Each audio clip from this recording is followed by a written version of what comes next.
bebedores do suco de cevada, bem-vindos a mais um episódio do Dr. Cerveja. Hoje a gente está começando a temporada 2021 com vídeos novos, aproveitando os últimos dias de férias para fazer algumas gravações. E hoje a gente vai falar de alguns aspectos sobre curiosidade mesmo dentro da parte de mosturação. Então, quando a gente começou a fazer cerveja, a primeira que nós fizemos, ela tinha floco de milho e um pouquinho de floco de aveia, nossa primeira receita. Depois nós começamos a fazer receitas com arroz normal, arroz de cozinha, né? Então que a gente fazia a parte da gelatinização antes de colocar na mosturação, então a gente cozinhava um pouco o arroz e colocava depois na mosturação. E agora recentemente a gente fez uma stout que a gente usou malte de chocolate. E a gente começou a querer entender um pouco melhor qual o efeito desses adjuntos e desses fermentáveis ou desses maltes especiais dentro da mosturação. O que acontece quando a gente coloca isso?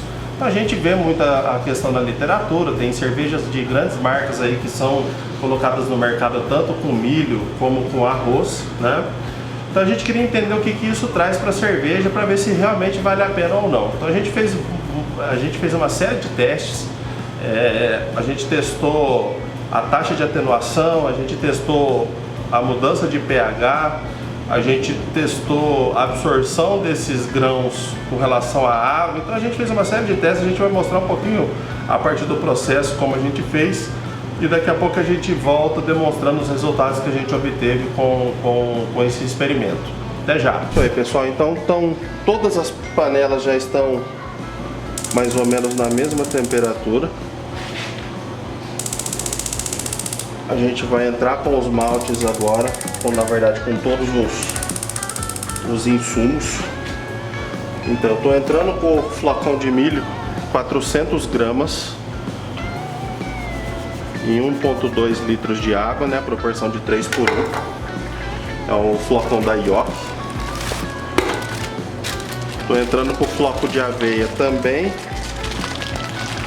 400 gramas. Em 1,2 litros de água. Esse daqui é aquele marca própria do Grupo Pão de Açúcar. Estou dizendo as marcas para que vocês saibam as proporções que a gente está usando e que são válidos para esses adjuntos, né? De outra marca eu não sei como é fabricado, etc. Então pode ser que haja diferença.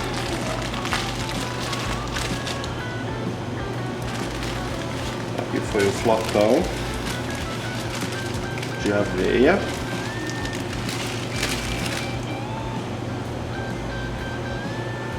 Vou dar uma mexida aqui.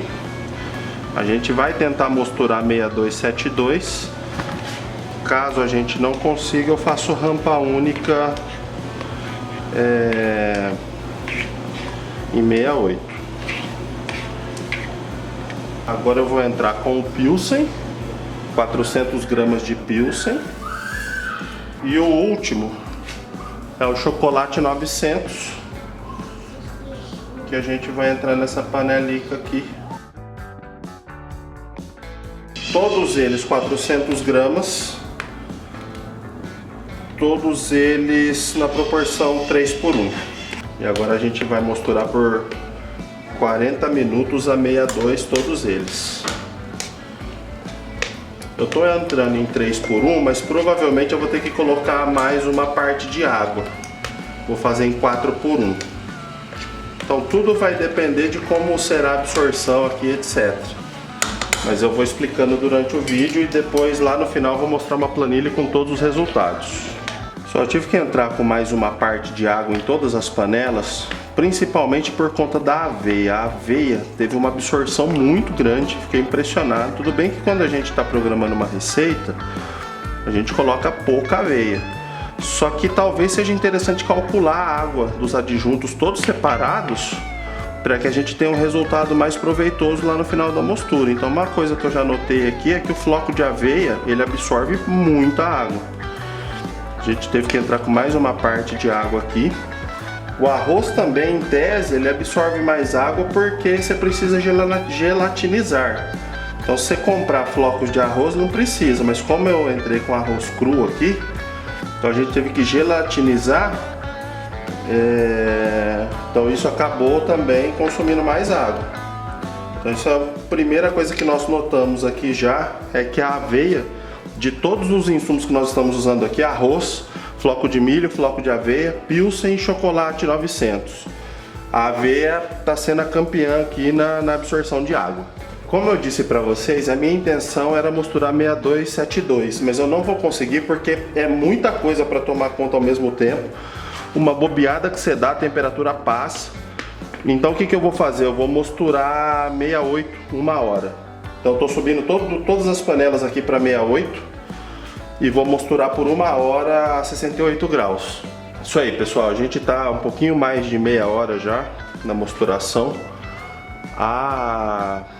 O flocão de milho a gente teve que entrar também com mais uma parte de água, porque ele absorveu bastante água. O arroz, o Pilsen e o chocolate, a absorção está tranquila. Então a gente está trabalhando com 3x1 aqui, ou melhor, 4x1 aqui, e nesses dois 5x1. Então a gente vai finalizar a rampa agora. Eu não vou fazer mash out e não vou fazer fervura, tá? Porque eu quero saber qual que é o OG que vai dar na pré-fervura. E vou colocar isso aqui para fermentar depois pra gente ver questão de aroma, etc. Então a gente não vai ferver, porque a gente não precisa se preocupar com contaminação, porque não é coisa que vai para o consumo, é para teste mesmo. Então agora a gente vai descobrir o que vai acontecer aqui no finalzinho da misturação, depois da fermentação, olhando os resultados. A gente vai começar então a fazer a remoção dos grãos, etc, transferir pro nosso fermentador, que na verdade não é um fermentador, é um vidro, tá? A gente vai começar pela aveia, vamos lá.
Isso aí, pessoal, então a gente já finalizou a misturação, já colocamos o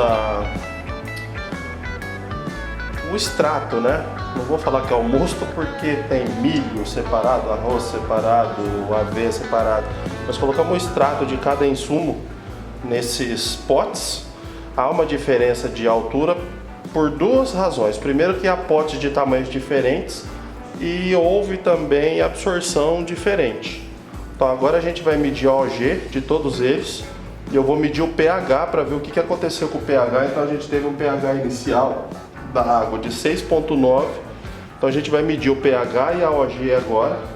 A gente vai colocar para fermentar e depois a gente mede a FG e o pH final.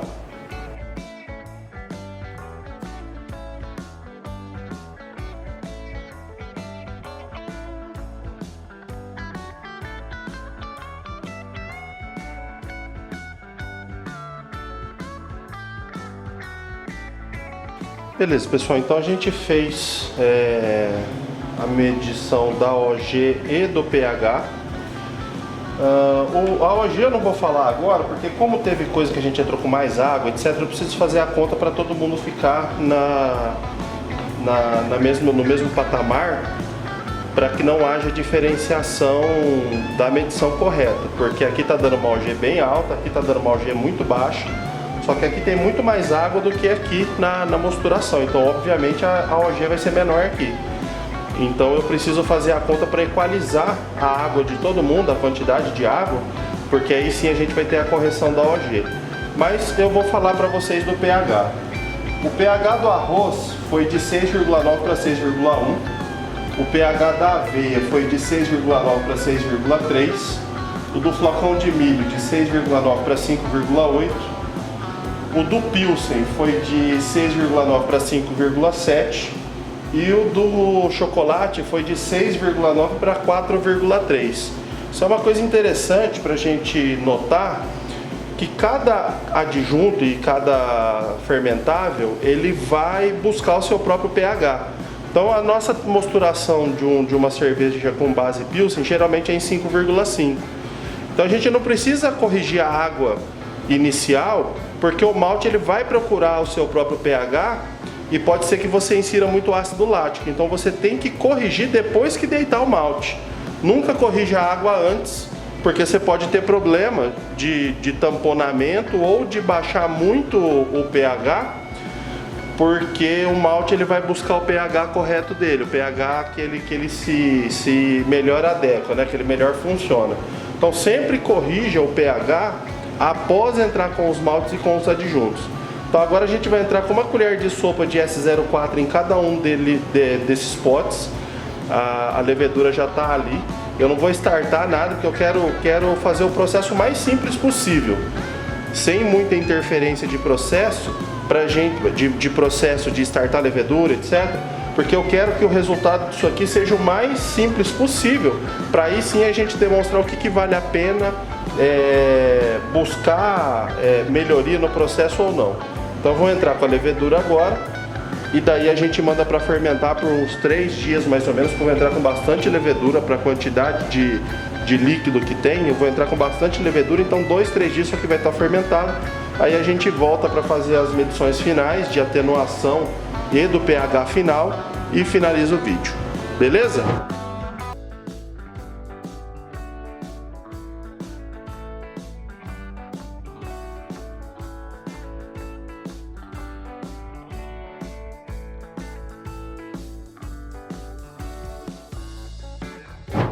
Isso aí, pessoal, então a gente vai para a fase final dos testes agora. Já está fermentando aqui por 48 horas.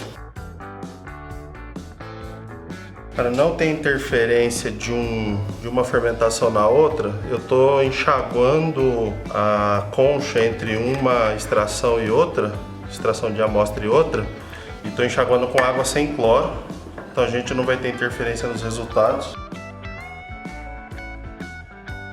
Agora a gente vai começar a extrair os resultados, colocar na nossa tabela. Primeira coisa que eu vou medir é o pH.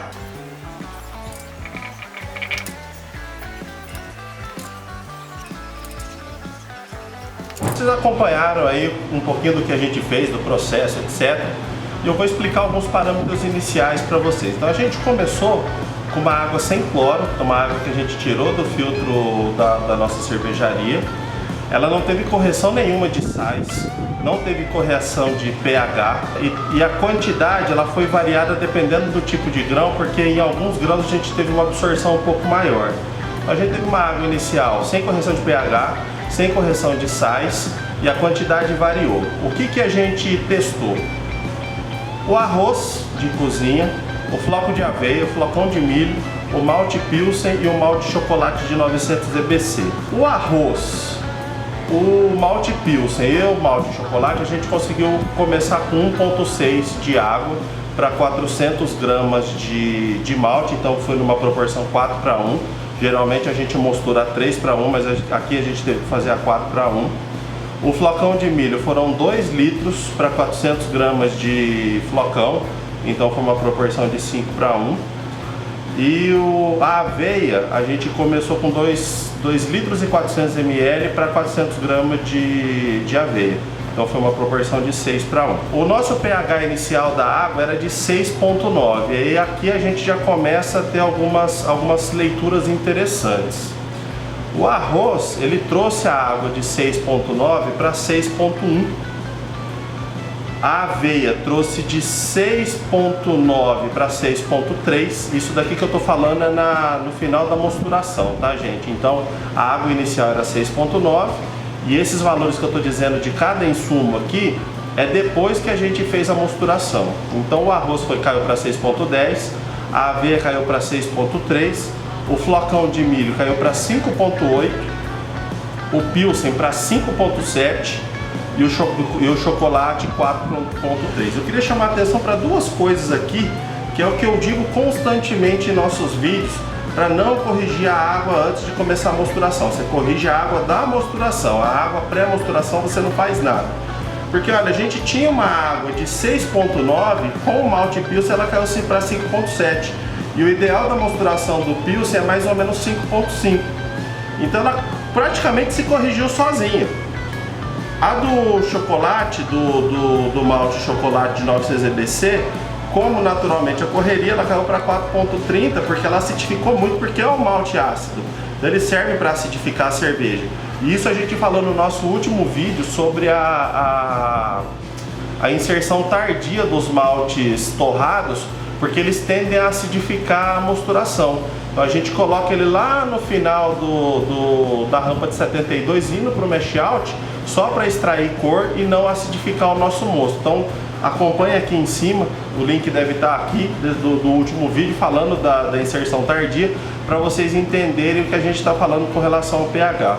Então a gente notou aqui que houve uma variação do pH de cada insumo, mas que todos os insumos tenderam a buscar o seu próprio pH, o seu pH de controle, né? O seu pH, o seu melhor pH. Então eles buscaram naturalmente esse pH e a gente, se fosse corrigir, teria que corrigir muito pouco com o ácido lático. Se a gente tivesse corrigido a água lá inicial, então estava em 6,9, jogasse ela para 5,5, isso aqui teria acidificado muito mais e provavelmente a gente teria problema, principalmente nesses que caíram mais, que foi no chocolate e no pilsen. Foram os dois que mais caíram o pH.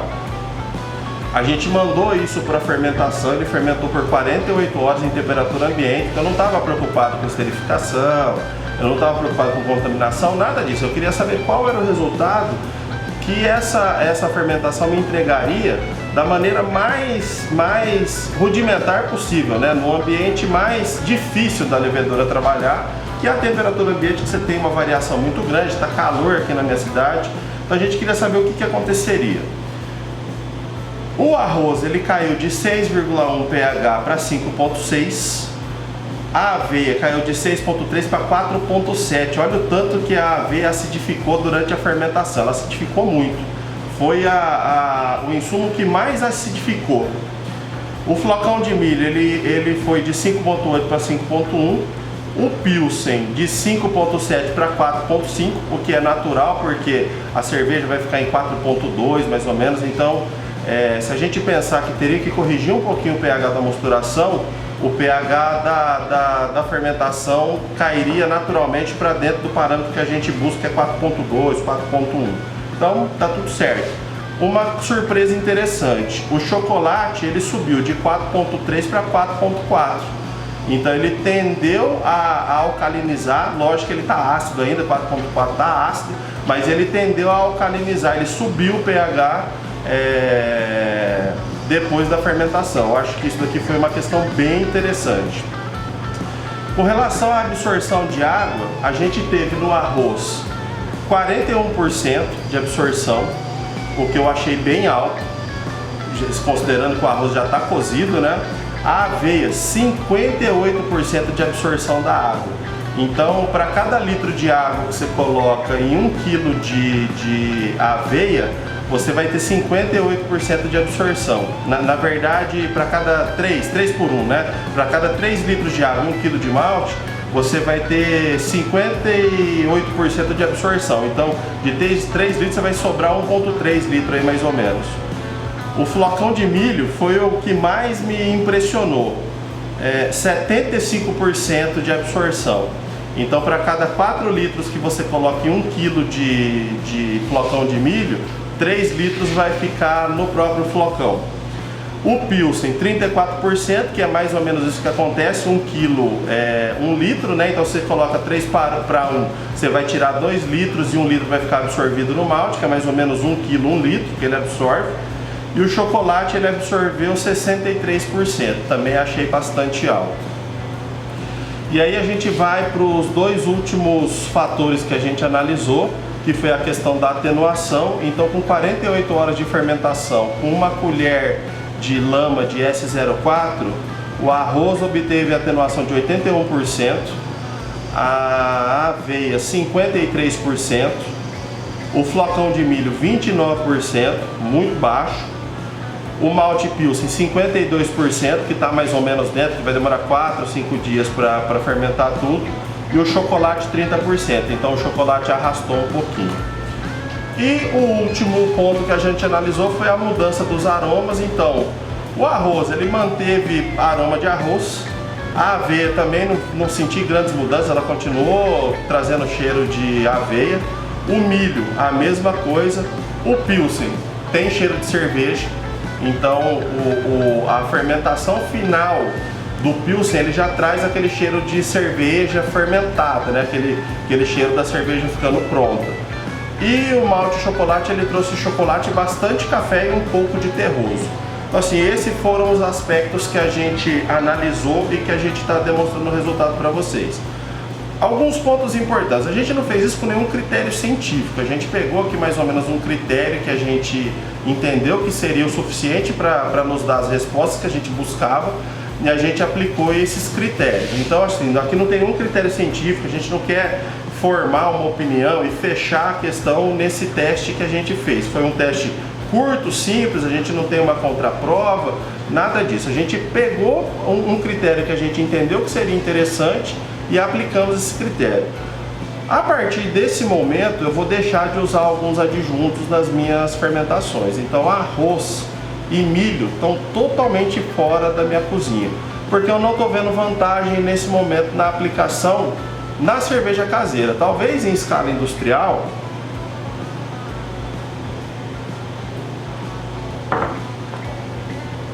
talvez em escala industrial até faça sentido ter esse tipo de insumo, porque quando você compra em grande quantidade você consegue notar a diferença no preço.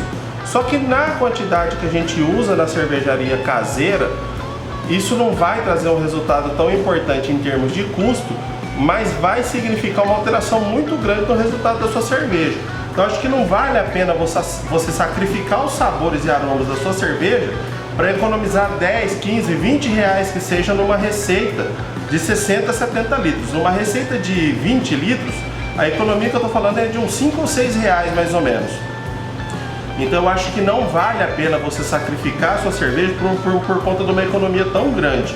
Isso é uma opinião minha, é o que eu vou fazer na minha cozinha. A aveia, eu ainda estou avaliando se eu vou utilizá-la ou não, porque a aveia pode trazer um pouquinho da questão da espuma, etc. Mas eu já não tenho usado a aveia para retenção de espuma, nem para formação de espuma. Eu já tenho utilizado malte para isso, então eu uso ou o trigo ou o carapilso. Mas a aveia na stout que eu fiz, por exemplo, na última stout, ela foi aveia. Então a aveia é uma coisa que eu vou analisar ainda se eu vou retirar das minhas mosturações ou não. Mas o arroz e o flocão de milho é certeza que eu não uso mais daqui pra frente, porque eu achei que os resultados foram ruins demais para colocar em risco o resultado da minha cerveja. Beleza, galera? Então eu fiz uma planilha desses pontos todos.